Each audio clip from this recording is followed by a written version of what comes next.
Muhammad Ali, el boxeador cuya lengua estaba a la altura de sus puños, fue la más importante estrella del pugilismo.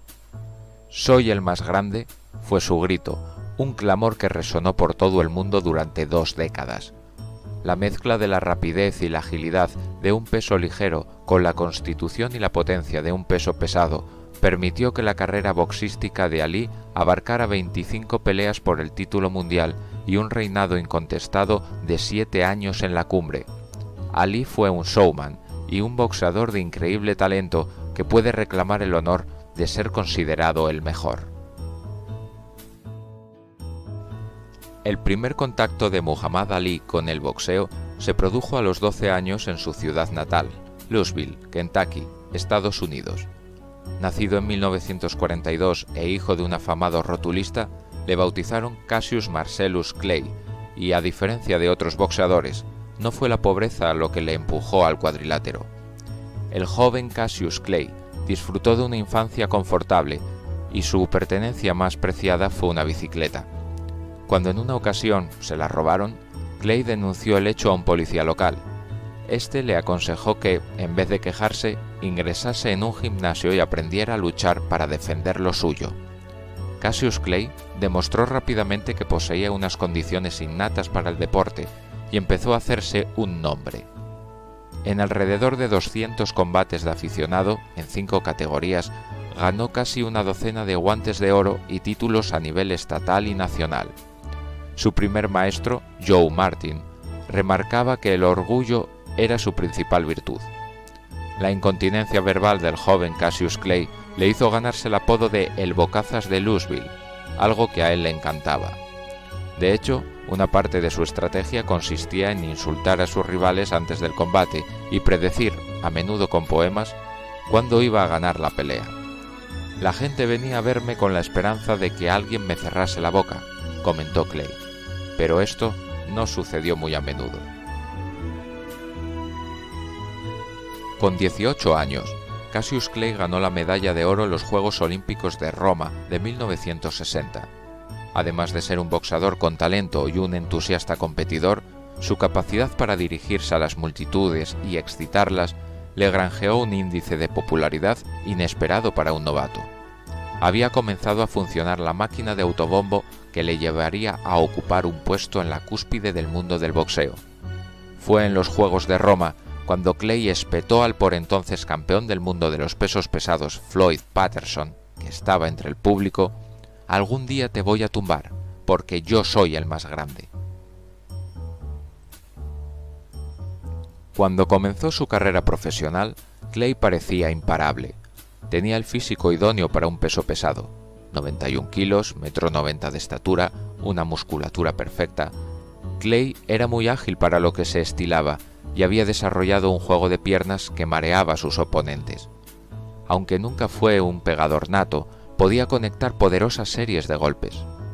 Angelo Dundee, un entrenador con amplia experiencia en el boxeo, fue el encargado de pulir su estilo y endurecer sus golpes.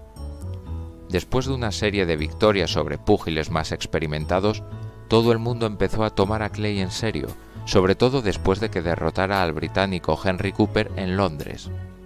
El famoso gancho de izquierda de Cooper casi acaba prematuramente con el combate, pero fue un Clay de 21 años el que se hizo con la victoria y con el derecho de optar al cetro mundial, en poder de un Sonny Liston, a quien Clay llamaba el Gran Oso Feo. El combate tuvo lugar en febrero de 1964. Muchos expertos pronosticaron una fácil victoria del campeón, pero Clay, en una de sus fanfarronadas previas, vaticinó su triunfo en 8 asaltos. Durante la pelea, el joven y duro aspirante bailó literalmente alrededor de Liston durante 5 asaltos, agotando físicamente al campeón. En el sexto, Clay conectó un par de golpes directos que fueron suficientes para acabar con Liston, que se retiró mientras Clay gritaba «Ya os lo había dicho». El nuevo campeón tenía tan solo 22 años. Clay tenía preparada una gran sorpresa para el día siguiente al combate. Convocó una rueda de prensa para declarar que renunciaba a su nombre de esclavo y se unía al movimiento de los musulmanes negros, dirigido por Malcolm X. La América Blanca, que veía en este grupo una seria amenaza para la paz, se sintió ofendida por el neonato Cassius X, como quiso ser conocido a partir de entonces. Muchas de las personas que pertenecían al mundo del boxeo renunciaron a reconocer su nuevo nombre, que ya había sido transformado en el definitivo Muhammad Ali. Después de varias batallas legales marcadas por la política, los organismos deportivos hicieron uso de una pequeña cláusula para retirar el título a Ali y concedérselo a Ernie Terrell. En medio de toda esta controversia, había llegado el momento de la revancha entre Ali y Liston en 1965. En apenas poco más de un minuto, en el primer asalto, Ali tumbó a su oponente de un puñetazo que muchos consideraron demasiado flojo para haber sido tan decisivo. Desde entonces, defendió la corona en 8 ocasiones. Estaba en el cenit de su carrera y parecía imparable. Ali tenía 25 años cuando, en abril de 1967, se negó a alistarse en el ejército. Alegó motivos religiosos, pero se le acusó de prófugo, de querer librarse de la guerra de Vietnam. En aquellos momentos, Ali era el deportista más famoso del mundo. Parecía invencible y disfrutaba de su mejor momento, pero también era el campeón menos popular desde Jack Johnson. Durante años había cultivado una merecida fama de arrogante y bocazas, y su afiliación a los musulmanes negros fue considerada una amenaza. Cuando rechazó alistarse, había llegado el momento para que las instituciones del boxeo estadounidense y mundial se lanzaran sobre él. Se enfrentaba a una acusación que le podía llevar a la cárcel durante 5 años, y nadie en su país le daba una licencia para boxear. Había pasado de campeón del mundo a proscrito. El regreso de Ali al boxeo se produjo después de un amplio proceso de transformaciones en el pensamiento político de Estados Unidos. La opinión pública se había vuelto contraria a la guerra de Vietnam y el pacifismo se había convertido en un fenómeno social. Ali, que pensaba que era mejor estar en la cárcel que traicionar sus principios, se encontró convertido de la noche a la mañana en un héroe popular, primero entre los objetores y luego entre toda la población. En junio de 1970, 3 años después de la sentencia contra Ali, el Tribunal Supremo admitió las creencias religiosas como objeción a servir en las Fuerzas Armadas. Esto permitió a Ali escapar de la cárcel. En agosto se le permitió volver a boxear, en Atlanta, y se concertó un combate para octubre contra Jerry Quarry, una nueva esperanza blanca que le había durado 7 asaltos al nuevo campeón, Joe Frazier. Muhammad Ali regresó al boxeo después de 3 años y medio de ausencia.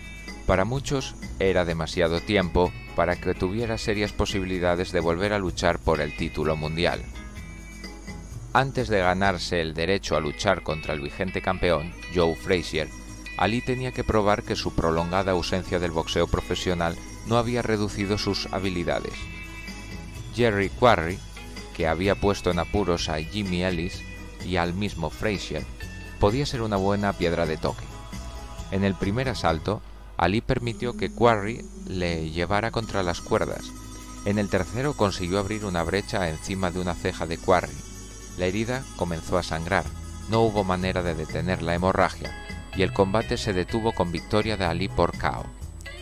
La rápida victoria sobre Quarry hizo que Ali se volviera ambicioso. 6 semanas más tarde, se enfrentó al argentino Oscar Bonavena, apodado Ringo, debido a su corte de pelo, al estilo del batería de los Beatles. Era un rival muy sólido, al que la prensa llamaba también Toro, que no había perdido en 53 peleas y que había aguantado 25 asaltos en 2 combates contra el mismísimo Joe Frazier. El combate se celebraría en el Madison Square Garden de Nueva York, cuyo presidente de la comisión de boxeo, Edwin Doley, había sido uno de los primeros en solicitar la descalificación de Ali en 1967. En la rueda de prensa que precedió al combate, Ali se sentó junto a Doley y se pasó todo el rato haciéndole muecas y riéndose en sus mismas barbas. Durante el pesaje de los púgiles, Bonavena también se llevó su parte, ya que Ali le llamó gallina y marica. Ali odiaba a Bonavena, y en los 3 primeros asaltos literalmente bailó alrededor suyo, humillándole en cuanto podía. A partir del 4.º round, comenzó a demostrar cansancio y volvió a su estilo de aguantar en las cuerdas. En el 9.º asalto, en el que había pronosticado su victoria, lanzó una ofensiva, pero el púgil argentino lo cazó con un golpe de derecha en la mandíbula, tras lo cual Ali se dedicó a contemporizar hasta el toque de campana. Después de esto, el combate siguió por derroteros más tranquilos hasta el último asalto, en el que Bonavena arriesgó para conseguir un golpe de KO. El argentino fue sorprendido con un gancho de izquierda y cayó a la lona. Bonavena caería 2 veces antes de una tercera cuenta de protección definitiva, que otorgó el triunfo a Ali por KO. Ali se había desembarazado de sus 2 primeros rivales después de su regreso de una manera más impactante de la que Frazier había ganado a los mismos púgiles. Todo el mundo quería que se celebrara el combate del siglo entre los 2 campeones invictos, una ocasión única en la historia del boxeo.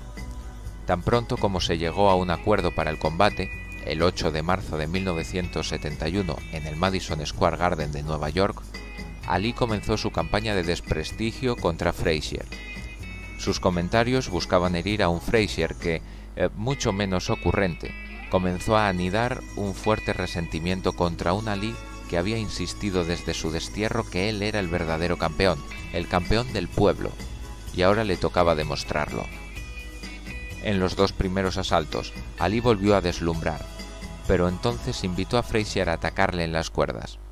Frazier era más pequeño que Ali y administraba fuertes golpes al cuerpo de su oponente, que se revolvía con directos a la cabeza.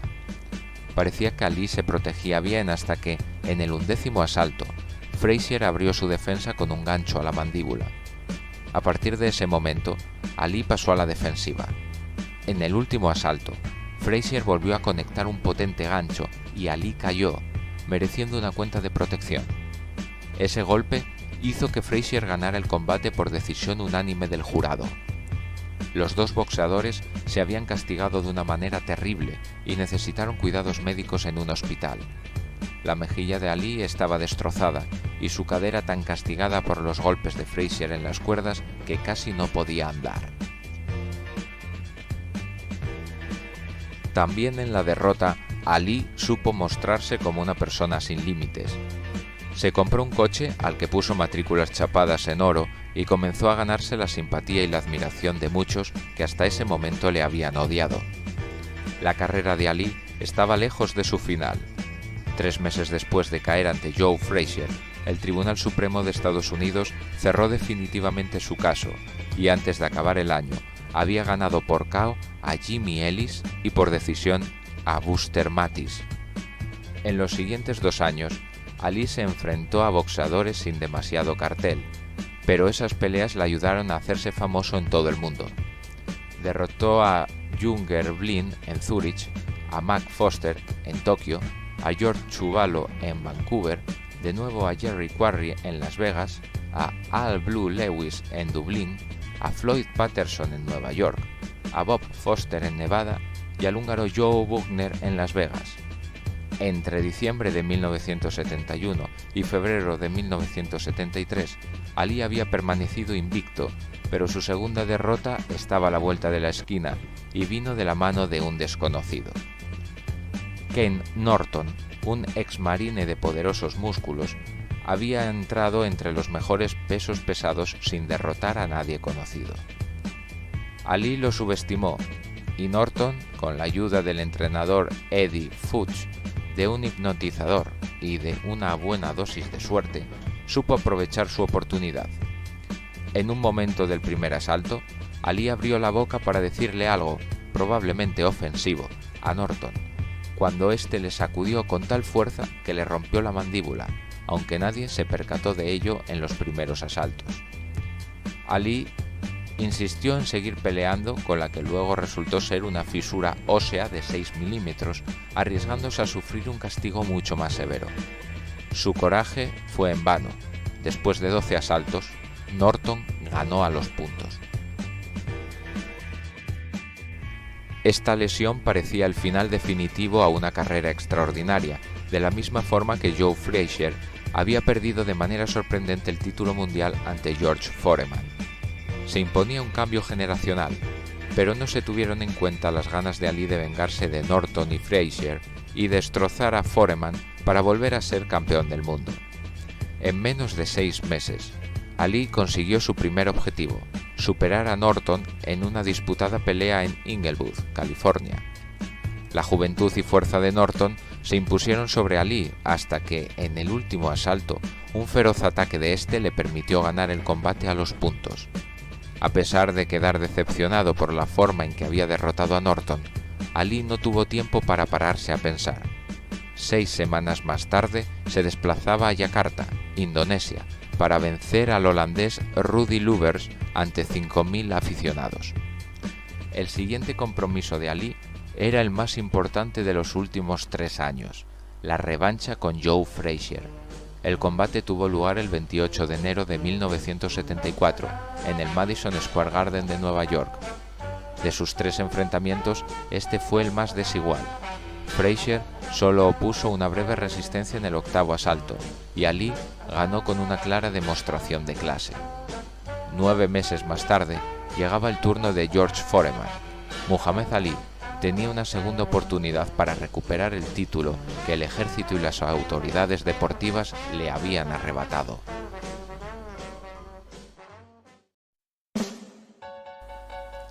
La increíble victoria de Muhammad Ali sobre George Foreman en Kinshasa, Zaire, en 1974, marcó el principio de un nuevo capítulo en una carrera deportiva sin parangón. Ali era el campeón del mundo de los pesos pesados por segunda vez, pero también era el campeón en el corazón de sus compatriotas. En 1967, cuando fue apartado del boxeo por renunciar a luchar en Vietnam, muchos estadounidenses renegaron de él. 7 años más tarde, el sentimiento del país respecto a la guerra y al propio Ali había cambiado. De pronto, pareció como si la victoria sobre Foreman hubiera sido un episodio de justicia natural. Ali era el héroe de una película del oeste que había pagado su error y volvía por el buen camino. El clímax del renacimiento de Ali como héroe nacional se produjo cuando el presidente Gerald Ford le invitó a la Casa Blanca. Ali había sido reconocido como el mejor atleta de Estados Unidos. Fue elegido deportista del año por Sports Illustrated y púgil del año por The Ring, un reconocimiento que la revista le había negado 8 años antes, pese a admitir que lo merecía. A Ali le encantaba charlar con los aficionados y romper las medidas de seguridad que le rodeaban. Era feliz hablando con la prensa y no tenía miedo de expresar en público sus opiniones más controvertidas, como su apoyo a los musulmanes negros. Elijah Muhammad murió el 25 de febrero de 1975. Su hijo, Wallace, le sucedió como líder de la Nación del Islam, lo que provocó una suavización de la actitud de este movimiento hacia las relaciones raciales ante la sorpresa de muchos de sus seguidores, pero con el beneplácito de Ali, que aceptaba que había personas malas y buenas de todos los colores. En 1975 acabaron las celebraciones por el título reconquistado y Ali se centró en su carrera. Pese a su durísimo combate contra Foreman, al final de la pelea perdió el conocimiento por unos instantes y a su edad, 33 años, nadie pensaba en su retirada. Al revés, estaba garantizado que una pelea suya contra cualquier oponente colgaría el cartel de "no hay entradas". Su primer rival fue un verdadero trotamundos, Chuck Wepner. Don King estaba ansioso por continuar su relación con el nuevo campeón y le ofreció una bolsa muy generosa. La pelea se disputó en marzo de 1975. Menos de 2 meses después de derrotar a Webner, Ali se enfrentó a Ron Lyle. Fue un combate singular, en el que Ali estuvo a punto de perder su corona. No estuvo a un buen nivel, y Lyle rechazó caer en la trampa de Ali de apoyarse en las cuerdas, la que le había servido para derrotar a Foreman. Lil siguió sus propias reglas y tras los 10 primeros asaltos encabezaba las puntuaciones de 2 jueces e igualaba a Ali en la del tercero. En el 11º asalto, Ali explotó y alcanzó a Lil con una combinación de izquierda-derecha a la que le siguió una ráfaga de golpes que dejaron a su rival conmocionado. El campeón conminó al árbitro Fred Hernández a que detuviera el combate, lo que hizo solo después de que Ali llegara a lanzar 35 golpes sin respuesta de Lil. Ali ganó $1 millón por esa pelea, y el doble cuando aceptó el desafío del aspirante Joe Bugner 7 semanas más tarde. La pelea se disputó en Kuala Lumpur, Malasia. Era la segunda ocasión en la que Ali peleaba ante un público musulmán. La primera vez fue en 1973, contra Rudy Lubbers, en Yakarta, Indonesia. Para aumentar la expectación, Ali aseguró que se trataba de su última pelea antes de retirarse. 3 meses más tarde, Ali hacía frente al gran desafío que llevaba años esperando, un combate contra Joe Frazier. El campeón no deseaba otra cosa que derrotarle y desterrar cualquier duda sobre su superioridad. Pero antes tenía que librar una batalla en su vida privada. Ali había conocido y se había enamorado de Veronica Porsche, coincidiendo con la pelea contra Foreman en 1974.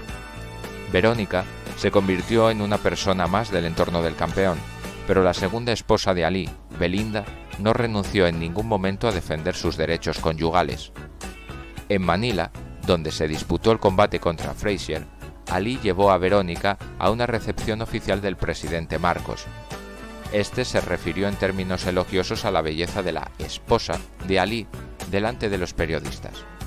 Ali devolvió los cumplidos a la esposa de Marcos, así que no tuvo más remedio que presentar a Verónica como su mujer ante la prensa filipina.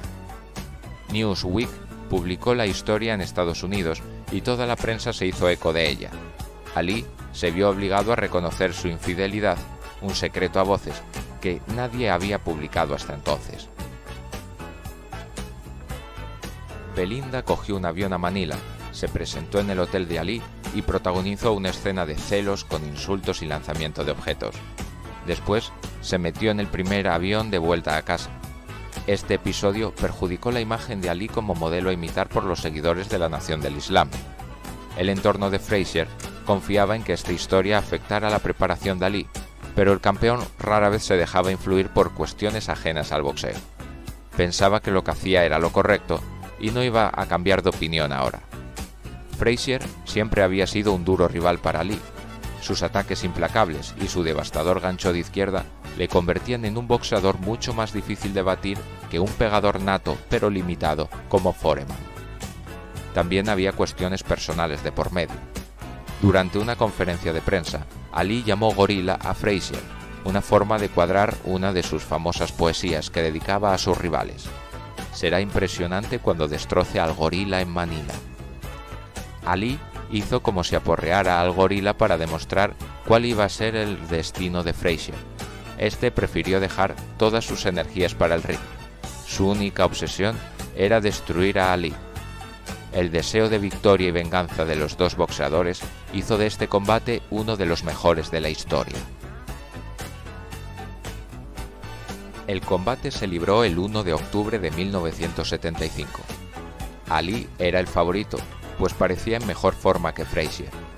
Las apuestas se justificaron en los primeros 3 o 4 asaltos, hasta que Frazier comenzó a reaccionar. En el 11º, los dos púgiles se habían vaciado. Habían recibido tal castigo que difícilmente otros púgiles estarían en pie en las mismas circunstancias.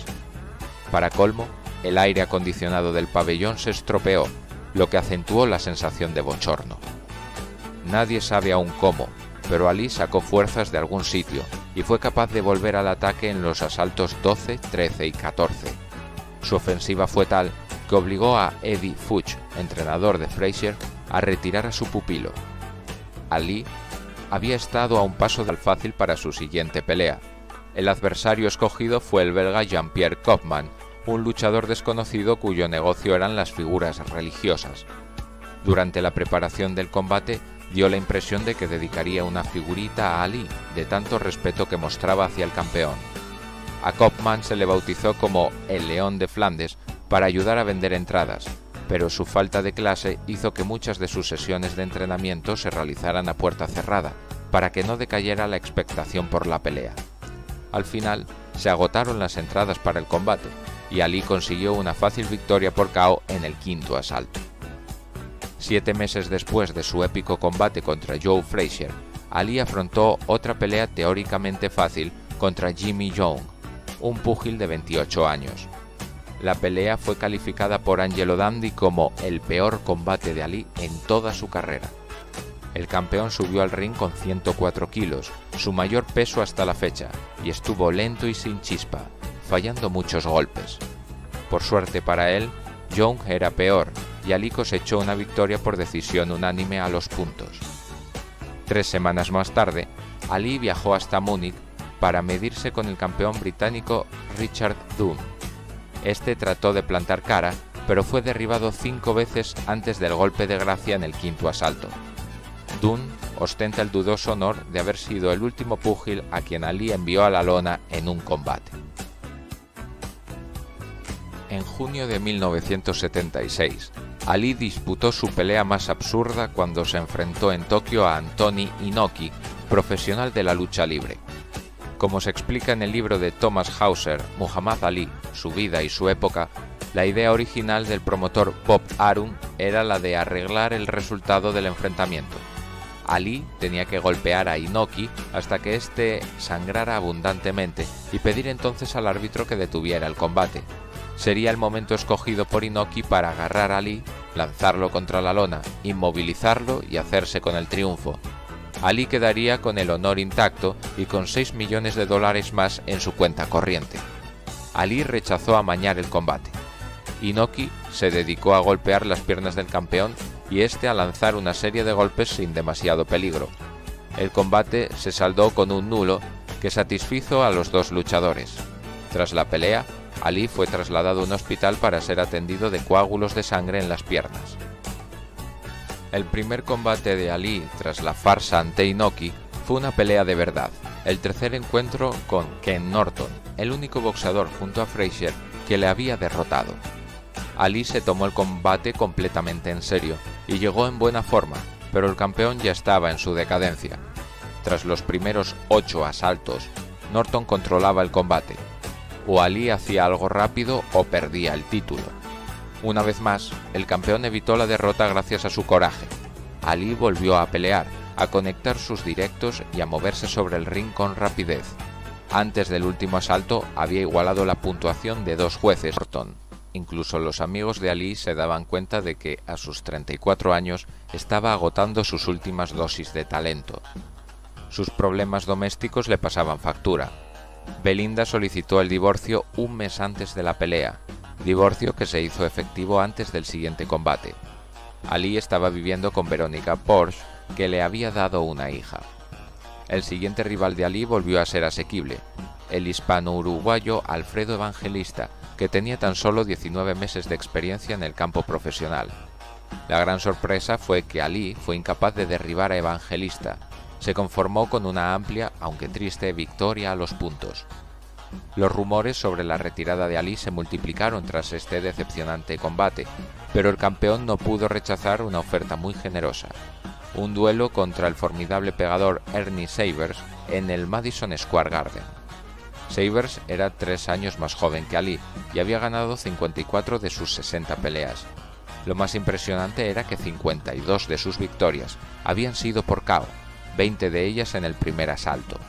El combate fue otro ejemplo de cómo Ali era capaz de superarse a sí mismo para vencer una pelea que tenía prácticamente perdida. Ali sufrió una herida en el segundo asalto, pero Savers no supo aprovecharse de ello. Ali se recuperó y sobrevivió al asalto para conseguir una pequeña ventaja gracias a un detalle que se les escapó a Savers y a sus preparadores. Ali y Angelo Dundee sabían que la cadena NBC facilitaría las puntuaciones de los jueces entre cada asalto, una de las cláusulas de esta última pelea. El problema vino cuando el WBC desposeyó de su título a Spinks por renunciar a enfrentarse con su aspirante oficial, El combate fue apenas un simulacro. Ali, fofo, estaba a 5 semanas de cumplir los 40 y ni siquiera se había teñido las canas, como había hecho antes de pelear contra Holmes. Pasado de forma y de peso, Berbick no tuvo problemas para superar a Ali por puntos. Muy pronto, no pudieron ocultarse por más tiempo a la opinión pública los problemas de salud de Ali. Hablaba con lentitud y dificultad, sus movimientos eran descompensados y parecía hinchado. En 1984 le diagnosticaron los síntomas del Parkinson. Los problemas aumentaron cuando Verónica solicitó el divorcio, que se consumó en 1986. 4 meses más tarde, Ali se casó por 4ª vez con Lonnie Williams, hija de la mejor amiga de su madre. La primera vez que se vieron, Lonnie tenía 5 años, justo antes del primer matrimonio del púgil. Según todo el mundo, Lonnie resultó ser la compañera perfecta para Ali. Muchos son los médicos que coinciden en que los males de Ali nacen de los miles de golpes recibidos durante su etapa como boxeador. Ali no conocía el término medio y se entregaba con pasión en todo, especialmente en el ring. Muhammad Ali, fallecido el 3 de junio de 2016, sigue siendo a día de hoy una de las personas más famosas del mundo. Todavía es reconocido como el más grande y los homenajes a su figura se suceden. Quizás los momentos más emocionantes de su vida los vivió el verano de 1996, cuando, pese a lo avanzado de su enfermedad, fue el encargado de encender la llama olímpica en la ceremonia de inauguración de los Juegos de Atlanta. La figura de Muhammad Ali ha sobrepasado su condición de campeón de boxeo. Es parte de la vida de millones de personas, de toda una generación.